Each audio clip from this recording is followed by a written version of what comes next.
আসসালামু আলাইকুম। এটা হচ্ছে একটি front loading washing machine, inverter system এবং এটার ডিসপ্লে বা প্রোগ্রাম টাচ সিস্টেমের। তো এটার নতুন ওয়াশিং মেশিন আপনারা কিভাবে ফ্রন্ট লোডিং মেশিন 10 মিনিটের ভিতরে একটা ওয়াশিং মেশিন আপনারা চাইলে নিজে নিজে ফিটিং করতে পারেন। যে কেউ একটি ওয়াশিং মেশিন ফিটিং করতে পারবেন। তো এটা কিভাবে আপনারা সহজে ফিটিং করতে পারবেন এটা আজকে আমি খুব সহজভাবে দেখিয়ে দিব।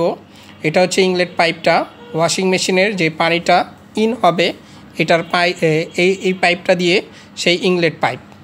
তো এটা দিয়ে পানিটা ইন হওয়ার জন্য এই হচ্ছে ইনলেট পাইপ। আর এটা হচ্ছে ওয়াশিং মেশিনের ব্যাক সাইড।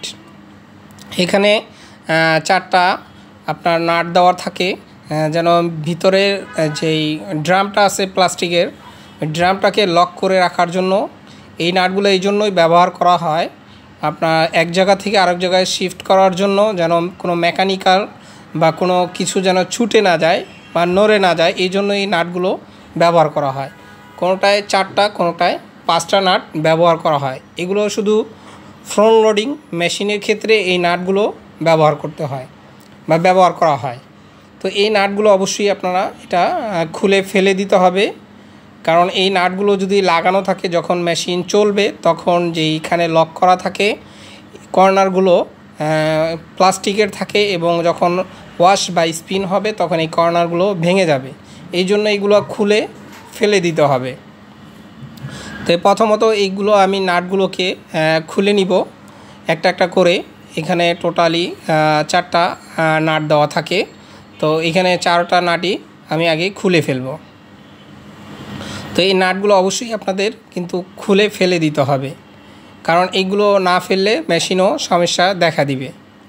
তো এখন আমি এই নাটগুলো খুলে ফেলছি একটা একটা করে। তারপরে যেটা করবেন, এখানে নাটগুলো খুলে ফেলার পরে এখানে আবার যে 4টা গ্যাপ থাকে পিছনে, যেই 4টা যে নাট 4টা খোলা হয়, এই 4টা জায়গা দিয়ে ছোট ছোট ছিদ্র থাকে।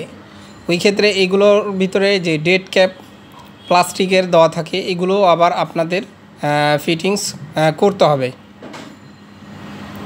তো এগুলো বন্ধ করে এই জন্যই দিবেন, অনেক সময় দেখা যায় তেলাপোকা বা বিভিন্ন ছোটোখাটো ইঁদুর এগুলো ভিতরে ঢুকে আপনার মেশিনের ইলেকট্রনিক্স পার্টস বা আপনার দেখা যাচ্ছে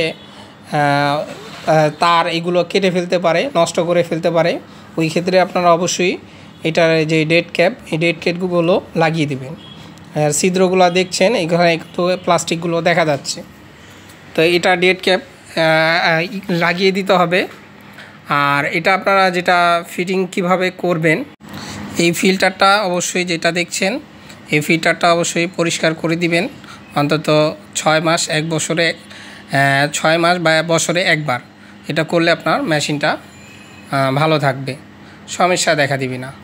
আর এখানে যে রেঞ্জটা দেখছেন, আর এই হচ্ছে ডেড ক্যাপগুলো, আর এই রেঞ্জটার মাধ্যমে আপনারা পিছনের নাটগুলো খুলে দিতে পারেন, এগুলো মেশিনে দেওয়া থাকে।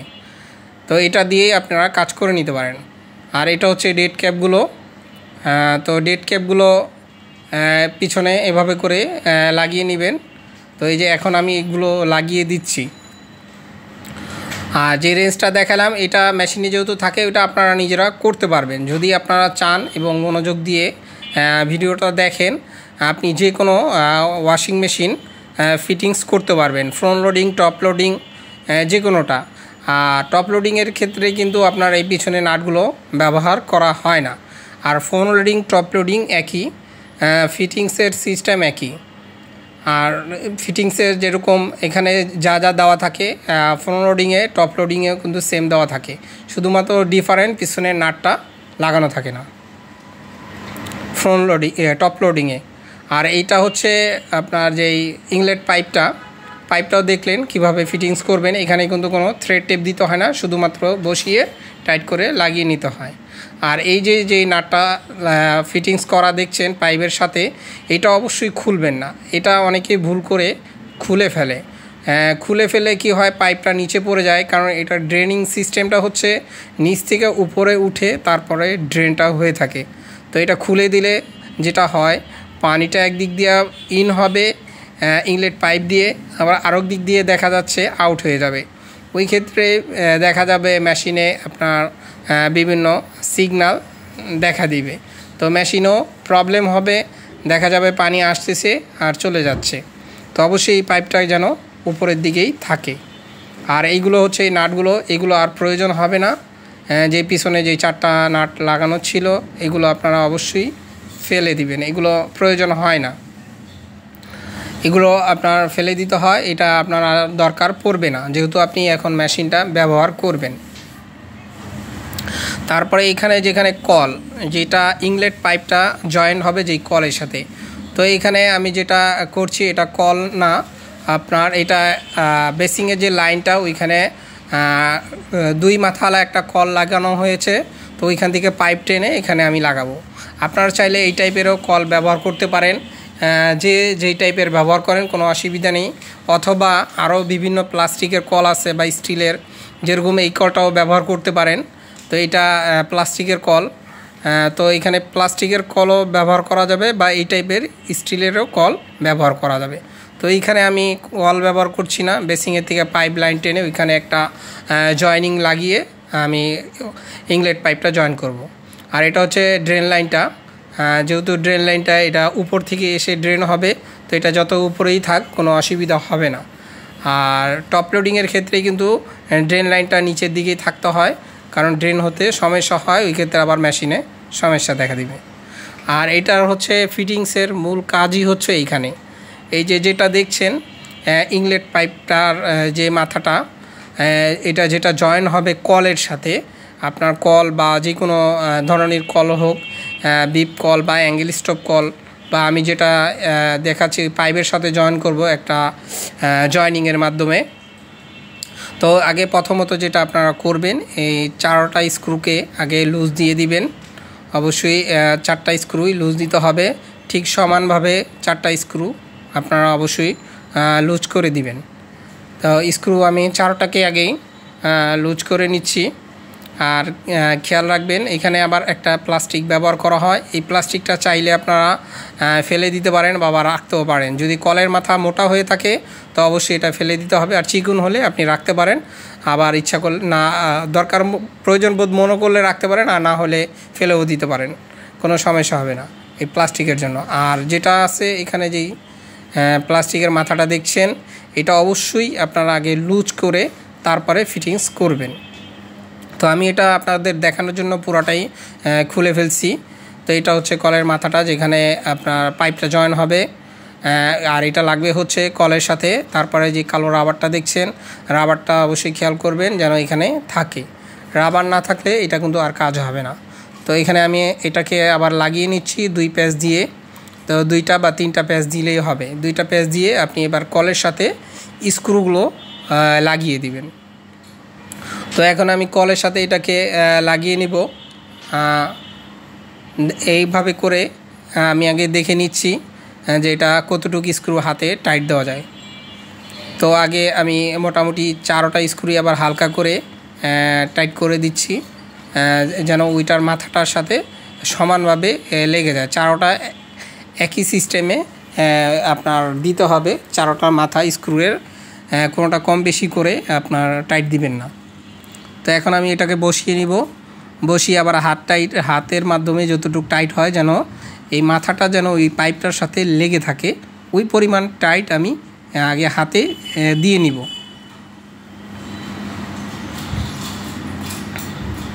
তো এখন আমি এই 2টা স্ক্রু টাইট অলরেডি দেওয়া হয়েছে, আরও 2টা টাইট দিয়ে দিব। তো এই কাজটুকুই ওয়াশিং মেশিনে ফিটিংসের জন্য এই কাজটাই সবচাইতে ইম্পর্টেন্ট। তো এই কাজটাই যদি অনেকে খেয়াল করে দেখেন, শুধুমাত্র এইটুক জিনিস লাগানো, তাহলেই আপনি ওয়াশিং মেশিন কিন্তু ফিটিং করতে পারবেন। তো এটাকে আমি মোটামুটি হাত টাইট দিয়ে দিচ্ছি। তো এখন এই কর্নারের এই 2টা কর্নার বা যে কোনো 2টা কর্নার, যেই কোনো 2টা কর্নারের স্ক্রু আপনি টাইট দিলেই হবে। এখন হাতে টাইট দেওয়া হয়ে গিয়েছে। তো এখন আমি যেটা করব, এটার স্ক্রু স্টার্টের মাধ্যমে, স্টার স্ক্রু ড্রাইভারের মাধ্যমে, তো এখন আমি এগুলোকে টাইট দিয়ে দিব। আপনারাও এটা যে কোনো 2টা টাইট দিলে এখন হয়ে যাবে। যেহেতু আমার এখানে 4টা স্ক্রু টাইট দেওয়ার ব্যবস্থা আছে, এই জন্য আমি 4টা স্ক্রুই টাইট দিব। অনেক সময় দেখবেন যে কল লাগানো থাকলে দেয়ালের সাথে 4টা স্ক্রু টাইট দেওয়া সম্ভব হয় না, যে কোনো 2টা দেওয়া যায় অথবা 3টা দেওয়া যায়, এরকম হয়ে থাকে। তো এটা যেহেতু আমার 4টা দেওয়ার ব্যবস্থা আছে, আমি মোটামুটি 4টা টাইট দিয়ে দেবো। মোটামুটি বলতে ভালো করেই টাইট দিবেন অবশ্যই স্ক্রুগুলো, মানে 2টা স্ক্রু যদি টাইট দেন 2টাই ভালো করে দিবেন, বা 4টা দিলে 4টাই ভালো করে দিবেন। 2টা যদি দেন খেয়াল রাখবেন অবশ্যই দেওয়া হলে যেন আপনার কর্নারের ভালোভাবে, মানে 2টা যদি দিয়ে থাকেন অবশ্যই ভালো করে টাইট দিতে হবে। যে কোনো কর্নারের 2টা কর্নারের অবশ্যই দিতে হবে। তো এটা আমি মোটামুটি এখন টাইট করা শেষ। এখন যে প্লাস্টিকের যে মাথাটা দেখছেন, এই মাথাটাই এখন যে প্লাস্টিকের এটা ইনলেট পাইপটা যেখানে জয়েন হবে সেইটা, এখন এইটাকে আপনারা অবশ্যই ভালো করে টাইট দিতে হবে, শক্ত করে। এই প্লাস্টিকের এটা আপনি প্রথমে ধরে এভাবে করে যতটা হাতের মাধ্যমে টাইট দেওয়া যায়, যত এটা টাইট করে লাগাবেন ততই এটা শক্ত করে পাইপটার সাথে লেগে থাকবে এবং পানিটা কিন্তু আপনার লিক করবে না। এটা আপনার যতটা সম্ভব, মানে হাত দিয়ে, বিশেষ করে হাত দিয়ে যতটা সম্ভব ততটাই টাইট দিতে হবে। তো এখন আমার মোটামুটি বলা যায় ফিটিং শেষ পর্যায়ে। তো এইটুকুই হচ্ছে ওয়াশিং মেশিনের ফিটিংয়ের মূল কাজ।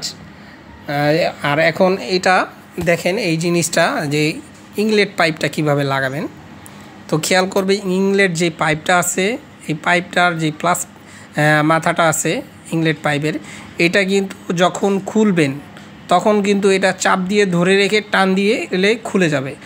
আবার যখন লাগাবেন মানে কলের সাথে, পাইপের সাথে, তখনও কিন্তু সেম ফিটিং। যখন এটা লাগাবেন তখনও একই, এভাবে করে টান দিয়ে ধরে আবার ছেড়ে দিতে হবে, তখন লেগে যাবে। এটা আবার চাপ দিয়ে দিতে হয়।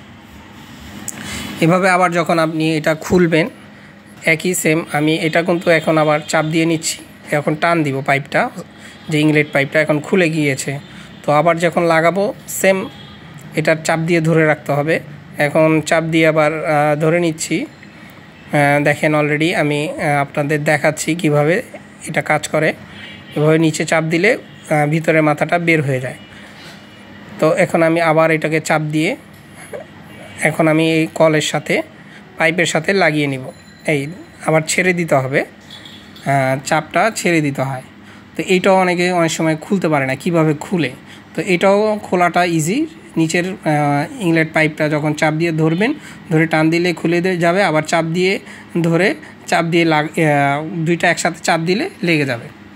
আর এই ব্যাক সাইডে যে ফোমটা দেখছেন, ব্যাক সাইড বলতে এটা তলার সাইডটা, যে তলাতে যেই ফোমটা ব্যবহার করা হয় বা ককশিটটা, এটা কিন্তু অবশ্যই ফেলে দিবেন। এটা যদি ফেলে না দেন তাহলে কিন্তু মেশিন অনেক ভাইব্রেশন করবে, তখন সমস্যা হবে। মেশিন ভাইব্রেশন করবে, এক জায়গা থেকে আরেক জায়গা চলে যাবে, বা ককশিটটা এক সময় চেপে যাবে। আর এই ড্রেন পাইপটা শুধু যে ড্রেন লাইনে আমি এখানে ছেড়ে দিলাম বেসিংয়ের পাইপের সাথে। এখন আমি এটা যেটা করব, কলটাকেও ছেড়ে দিব। কলটা ছেড়ে দিয়ে আমি শুধুমাত্র মেশিনটাকে চাপিয়ে দিব যেখানে মেশিনটা বসবে। তো এটা হচ্ছে বেসিংয়ের সাথে মেশিনটা বসবে।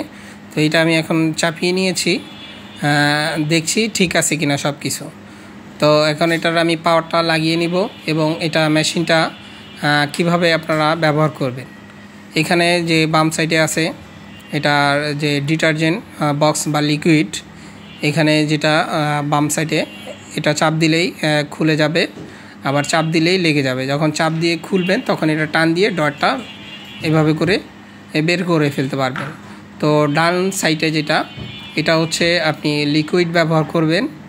আর মাঝখানে যেটা আছে এটা আপনার সুগন্ধি কিছু চাইলে সফটনার ব্যবহার করতে পারেন জামা কাপড়ে, মাঝখানেরটা। আর এই ডান পাশেরটা লিকুইড, আর বাম পাশে যেটা দেখছেন সেটা হচ্ছে ডিটারজেন্ট। তো ডিটারজেন্টে ইচ্ছা করলে আপনারা চাইলে লিকুইড প্লাস ডিটারজেন্ট দুটোটাই ব্যবহার করতে পারেন, এর জন্য কোনো অসুবিধা নেই। তো এখন আমি মেশিনের এটা হচ্ছে ডোরটা, মেশিনের ডোর খুললাম। এখন এটার আমি জামা কাপড়গুলো দিয়ে দিব। তো এটা জামা কাপড় আপনি কিভাবে দিবেন এটা খেয়াল রাখবেন। আপনার এই মেশিনটা 8.5 কেজি, 8.5 কেজি কিন্তু অবশ্যই শুকনা জামা কাপড় 8.5 কেজি ধরতে হয় না। এটা জামা কাপড়ে লেগে থাকা পানি সহ 8.5 কেজি ধরতে হয়। তো এখন মোটামুটি জামা কাপড় দেওয়া হয়ে গিয়েছে। এখন আমি এটাকে ডিটারজেন্ট দিয়ে দিব। পাওয়ারটা অন করে দিলাম। এখন এটার ডিটারজেন্ট দিব। ডিটারজেন্ট যেটা ব্যবহার করেন এটাকে ডিটারজেন্টও ব্যবহার করতে পারেন বা লিকুইডও ব্যবহার করতে পারেন। তো এখন আপাতত আমি এটাকে ডিটারজেন্ট দিচ্ছি। ডিটারজেন্টটা দিচ্ছি আপনার বাম সাইডে। এখন ডিটারজেন্ট দিয়ে এটা আমি শুধুমাত্র চেক করার জন্য অল্প কিছু জামা কাপড় দেওয়া হয়েছে। তো এখন আমি ডয়ারটাকে লাগিয়ে নিলাম। এখন শুধু তার কুইক ওয়াশ একটা অপশন আছে, প্রথমে কটন, তারপরে ইকো, তৃতীয়তে আছে কুইক ওয়াশ। কুইক ওয়াশ এনে আমি স্টার্ট দিয়ে দিলাম। এখন মেশিনটা অন হয়ে গিয়েছে, অলরেডি কাজ করতেছে। তো এইভাবে করে আপনারা চাইলে যে কোনো ওয়াশিং মেশিন যে কেউ 10 থেকে 15 মিনিটের ভিতরে চাইলে আপনি ফিটিংস করতে পারেন। তো অলরেডি ডাইন পাশে পানি আসতেছে, যে লিকুইড সাইডে পানিটা অলরেডি চলে আসতেছে। এখন বাম পাশে আসবে যেখানে ডিটারজেন্ট দেওয়া হয়েছে। তো ডিটারজেন্ট যেহেতু দেওয়া হয়েছে অলরেডি, এখন বাম পাশেও পানি আসতেছে। ডিটারজেন্টটাকে ধুয়ে ভিতরে মেশিনের ভিতরে নিয়ে যাচ্ছে। তো অলরেডি 2 মিনিট চলে গেছে। তো মেশিনও আমার কাজ শেষ ইনশাল্লাহ। তো চাইলে আপনারা যে কেউ এটা ফিটিং করতে পারেন। আসসালামু আলাইকুম রহমতুল্লাহ।